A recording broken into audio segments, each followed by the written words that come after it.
నాకేమొచ్చు తండ్రి అన్నా నేను నిన్ను ప్రేమించుచున్నాను. మందిరం దర్శనంలో దేవుడు చూపించింది. వచ్చి యేసయ్య, అయ్యా యేసయ్య ఏంటి నువ్వు వచ్చావు తండ్రి అన్నా. నీకోసమే నా వచ్చింది అన్నాడు. తండ్రి చెప్పయ్యా అన్నా. తాళాలు తీసి నా చేతుల్లో పెడుతున్నాడు. చేయి చాపు అన్నాడు. చేతులు చాపాను. తాళాలు తీసి ఈ తాళాలు నీకే అన్నాడు. ఏం తాళాలు తండ్రి అన్నా. ఈ మందిరం నీకోసమే కట్టా, నేను ఈ చర్చి నీదే, ఈ తాళాలు నీయే, నేను నీకు ఇస్తున్నా అన్నాడు. యేసయ్య ఎంతో మంది మంచి బాగా చెప్పగలిగిన వారు ఉన్నారు, మంచి మంచి భక్తులు ఉన్నారు తండ్రి. నా దగ్గరికి నాకేమొచ్చు తండ్రి అన్నా.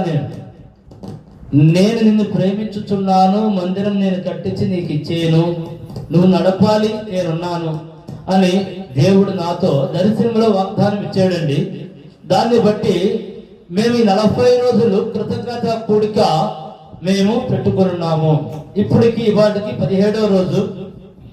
అయితే నేను ఎందుకని పెట్టుకొని ఉన్నానంటే, మన దేవుడు ఒకసారి వాగ్దానము గనక ఇస్తే భూమి ఆకాశములు గతించిపోయినను ఆయన వాగ్దానము గతించిపోదు గనక యేసయ్య పైన పరిపూర్ణ విశ్వాసంతో నేను ఈ 40 రోజులు నాకు యేసయ్య మందిరం ఇచ్చినందుకు కృతజ్ఞత కొడుకు పెట్టుకొని ఉన్నానండి. నాకు దర్శనంలో దేవుడు చూపించినందుకు అది మొత్తము కూడా నిజం చేసిన దేవుడు అని నేను నమ్మి కృతజ్ఞత కొడుకు పెట్టుకొని ఉన్నాను.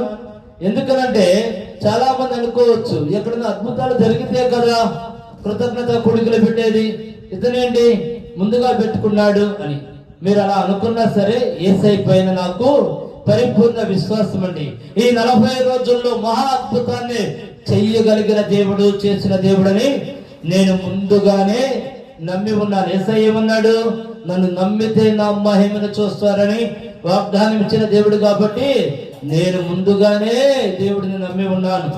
అయితే నా ఒక ఆలోచన ఏమనగా, నేను మందిరం కడతానికి యేసు నామములో నాకు చూపించాడు, నేను స్థలం చూసుకున్నాను, బాగానే ఉంది.